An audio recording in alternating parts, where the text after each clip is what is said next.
Bonjour à tous, pour clôturer cette série de vidéos dédiées à la théorie des couleurs et au cercle chromatique, je vais vous proposer de réaliser un petit exercice, de réaliser vous-même votre cercle chromatique.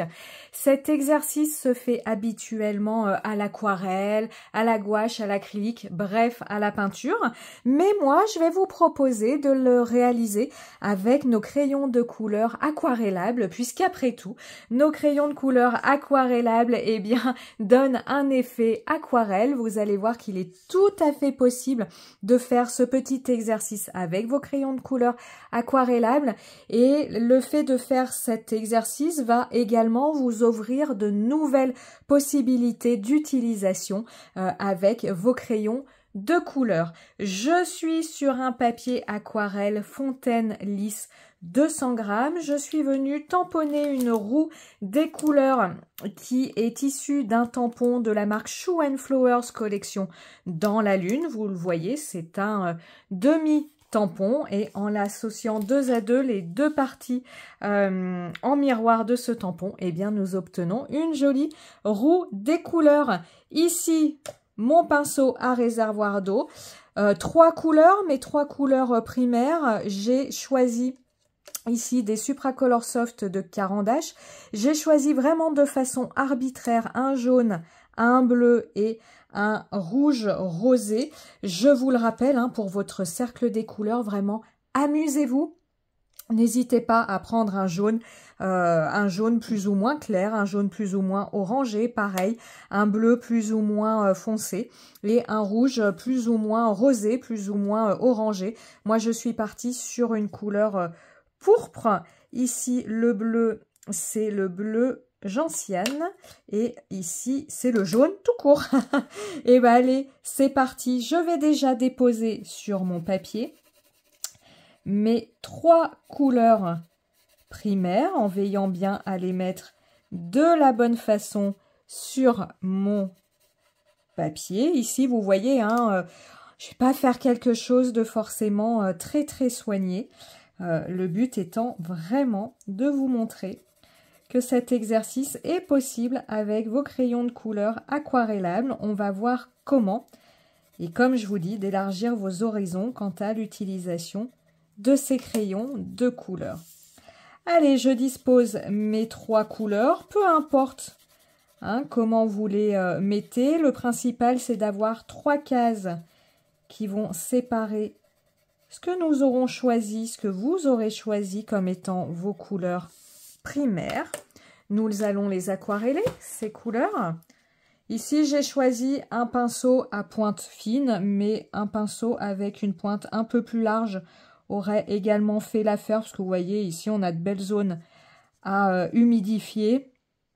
Et puis, encore une fois, le but ne va pas être de faire quelque chose de particulièrement soigné. Le but va résider dans la petite démonstration de la constitution de cette roue des couleurs. Donc là, j'y vais dans tous les sens, peu importe s'il y a des traces, ça n'est pas grave. Donc vous voyez, ce papier aquarelle Florence, qui pour moi est plus un papier mix média qu'un papier aquarelle, il est bien lisse et il résiste très bien à l'eau. Et maintenant, notre couleur bleue. Alors vous voyez, ça me permet aussi de vous montrer la qualité des crayons de couleur Supracolor Soft. Vous passez votre eau et l'ensemble des pigments est complètement dissous avec l'eau. Vous n'avez pas de trace qui va rester de vos pigments comparativement à des crayons un petit peu moins haut de gamme où parfois il peut rester des traces de pigments qui ne vont pas bien se dissoudre avec l'eau ou être plus grossiers. Ça, hop. Nous allons maintenant réaliser nos couleurs secondaires. Je vous rappelle, les couleurs secondaires sont issues du mélange de deux couleurs primaires. Donc ici, je vais faire ma couleur issue de mon mélange jaune et de mon mélange rose. Pour cela, je viens faire une couche de jaune et c'est important, une seule couche. Vous verrez pourquoi par la suite. et une couche de rose, puisque je veux ici mélanger le rose avec mon jaune. Et je viens maintenant humidifier le tout. Et vous voyez apparaître une couleur qui va être issue du mélange de nos deux crayons de couleur utilisés ensemble. Si vous trouvez comme moi ici que votre rose, en tout cas que votre couleur manque de rose, eh bien vous pouvez tout à fait en ajouter dans votre mélange. Mais vous voyez, on a une couleur bien différente du jaune pur. Voilà, je remets un petit peu de rose.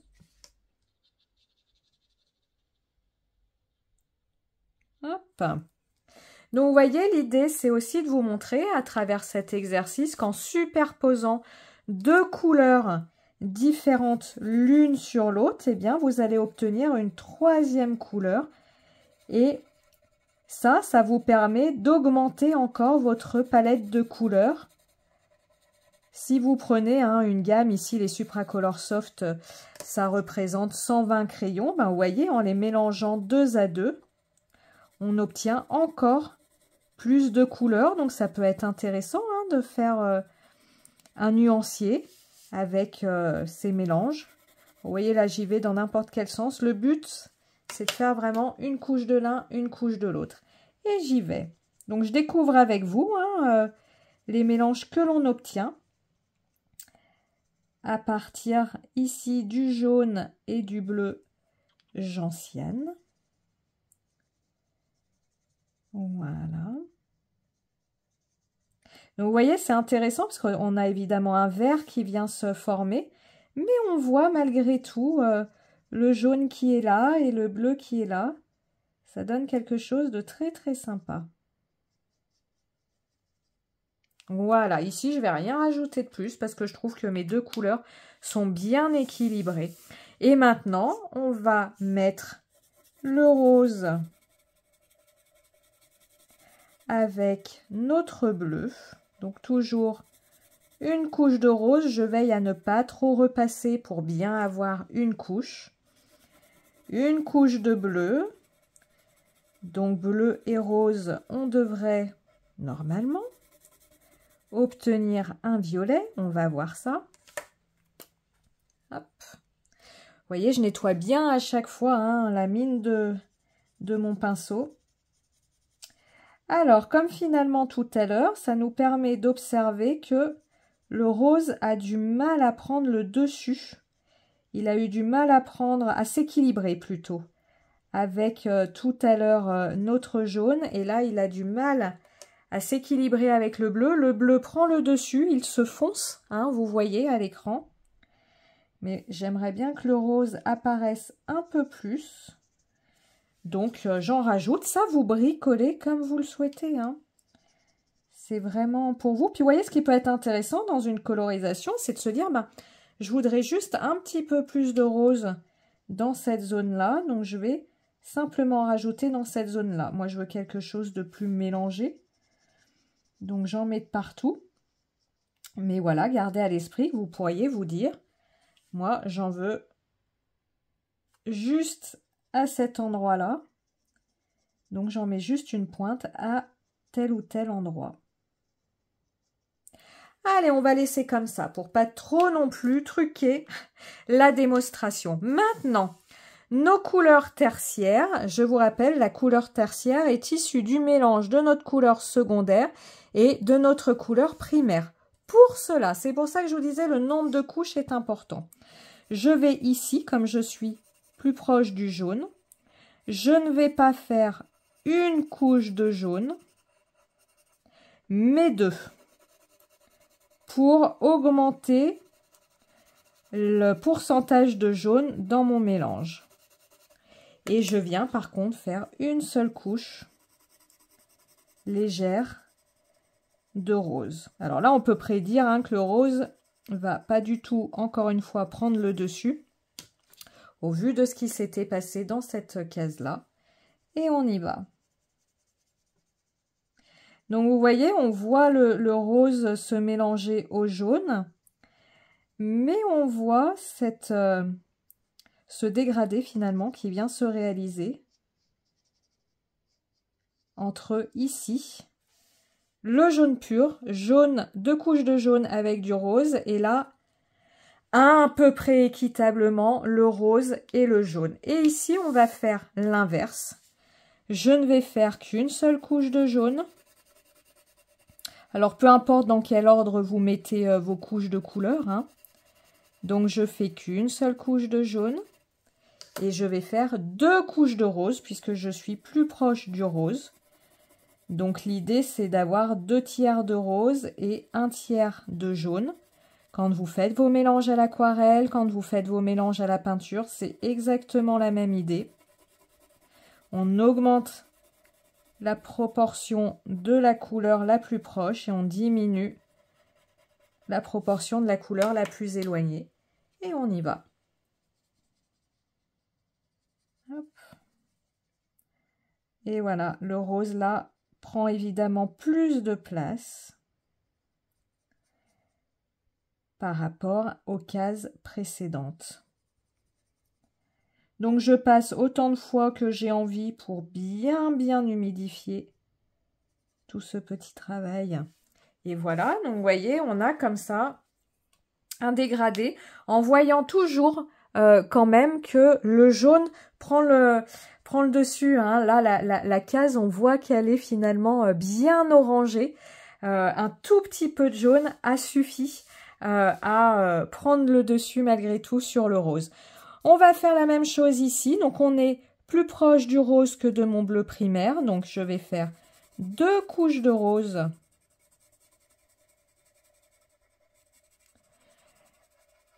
La première, la voici. Donc là, j'hésite pas, hein, puisque vous voyez, ce rose-là, ça aurait été peut-être différent avec un autre rose. Donc, vous voyez, c'est pour ça que ça peut être intéressant de changer de couleur, de faire cet exercice avec différents crayons. Pour une couche de bleu. Et celle-là, je la fais volontairement très légère.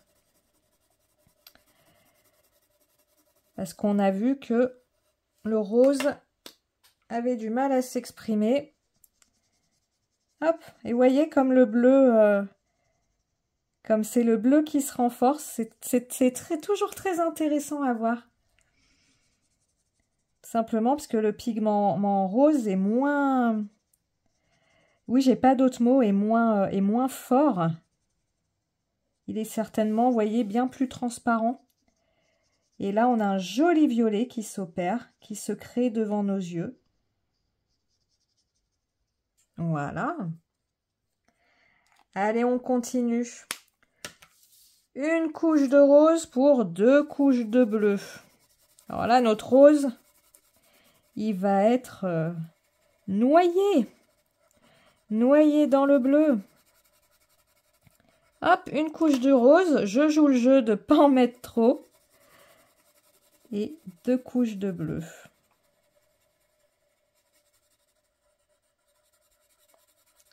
J'aurais pu, dans mes cases de couleur primaire, mettre 2 couches au lieu d'une pour avoir une couleur plus intense. Mais bon, comme ici, il n'y a pas de mélange de pigments,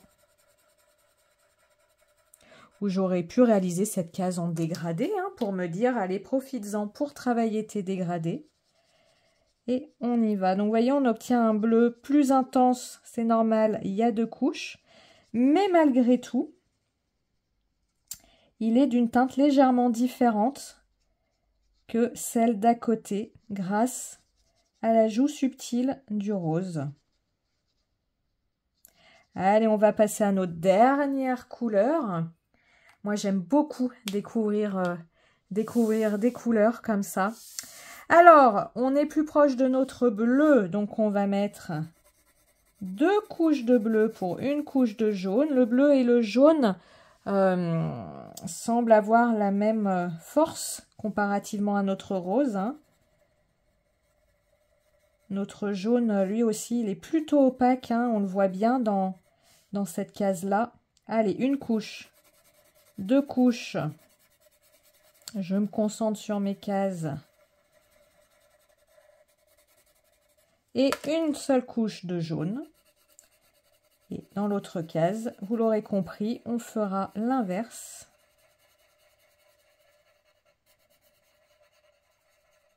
Hop. Alors, qu'est-ce que ça va donner, ce mélange? Un vert, évidemment, mais vous voyez, une couleur intéressante, regardez. Un vert, peut-on l'appeler turquoise, ce vert? C'est un très beau vert, moi j'aime beaucoup. Vous voyez, toutes les surprises qu'on peut avoir, c'est vraiment très sympa. Et vraiment, là, au niveau des couleurs, vraiment, encore une fois, ça ouvre plein de possibilités. Alors, observez, hein, quand je nettoie la pointe de mon pinceau, j'y vais pas... c'est du nylon, hein, donc on peut y aller. Hein. J'y vais pas de façon très soigneuse. Et pour finir, 2 couches de jaune. Une.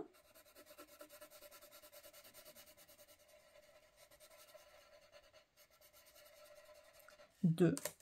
Et une couche de bleu.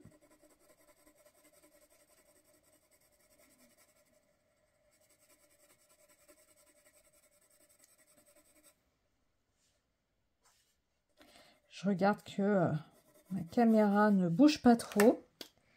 Et on y va. Alors, un vert clair, j'imagine. Et oui, on voit bien le jaune prendre le dessus ici. Bah, c'est normal, il y a 2 couches. Hein. Voilà. Hop, j'essaye de ramener un peu les pigments bleus qui ont été poussés vers l'extérieur pour bien les mélanger et avoir quelque chose d'un petit peu homogène quand même. Voilà. Et bien voilà, notre roue des couleurs avec des crayons de couleur aquarellables est faite. Donc une autre façon d'utiliser ces crayons de couleur aquarellables en les superposant, des couleurs différentes, eh bien on obtient encore des couleurs différentes. Et puis l'exercice de la roue des couleurs est toujours très intéressant à faire si c'est quelque chose de nouveau pour vous, pour comprendre comment tout ça fonctionne. Et puis si la roue des couleurs n'est pas quelque chose de nouveau pour vous, eh bien ce que je vous invite à faire, c'est de prendre 3 crayons au hasard, sortez même du rouge, du jaune, du bleu, prenez un vert, un violet et un rouge, et ça vous permet comme ça eh bien de voir ce que va donner le mélange de vos crayons de couleur ensemble, et qui sait, vous allez peut-être tomber sur de très belles surprises que vous aurez envie de réutiliser par la suite. Nous, on se retrouve juste après pour l'ensemble des vidéos dédiées aux techniques de base de colorisation au crayon de couleur. On va passer en revue les techniques de colorisation à sec, crayon à l'huile, crayon à la cire, et puis après on passera aux techniques de colorisation au crayon aquarellable. À tout de suite!